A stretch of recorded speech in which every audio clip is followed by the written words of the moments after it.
We're mandated by DOD to have live fire training.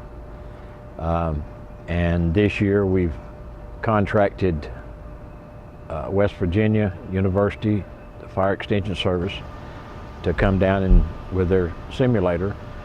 This thing's about as close as you can get to the real thing if they were going in and fighting an actual structure fire, but we're able to do this in a controlled atmosphere to where if there's any kind of problems, we can take care of that without running the risk of getting anybody seriously hurt.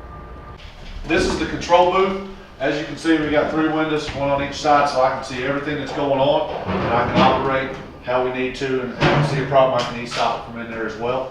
We've got 2 fireplaces on the first floor. We're able to run fires in the front of the trailer as well as the back of the trailer.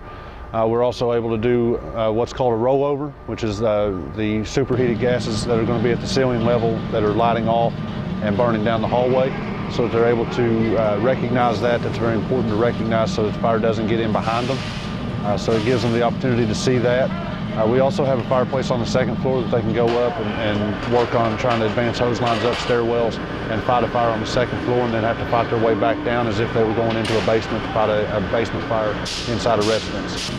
We can take this thing as hot as we want, up to about 1,500 degrees Fahrenheit before the trailer will shut down on us.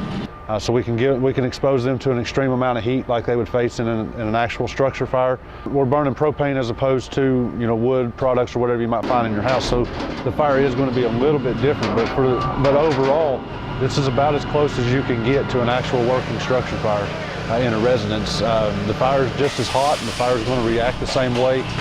When you put water on it, it's going to do the same things that it would in a real life situation. It's not as good as actual fire. A house fire, structural fire, but it's safe training, and it's good training. They get the heat, they get the flame, and they have artificial smoke they put in, theatrical smoke, which makes it realistic. They're getting good training. The instructors, they know their business. They are great guys. They're professional. They love what they do, and they know what they're doing. You'll never forget everything, but the more training you have, the sharper your reactions,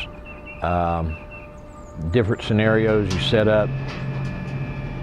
When certain things happen, then the guys remember that if they're put in that situation in a real world fire.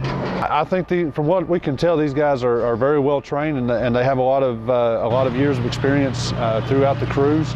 It gives them an opportunity to just brush up on their skills that they already have, and get an experience that they may not get to see in a real situation in a real working structure fire for quite some time. In my opinion, this is where we're going to make the most impact on firefighter safety, is doing these type of trainings to teach and make sure people are doing things the right way so that they don't get themselves into trouble in a real life situation where there is no room for error. Oh, they enjoy it. I mean, that's a bad thing to say, but firefighters love fire. That's the reason everybody thinks that they're crazy, because as everybody else is running out of the firefighters are running in. Well, they're wanting to get in there and take care of it. It's a natural reaction for a firefighter. Most firefighters cannot tell you why they enjoy the job, why they made it a career.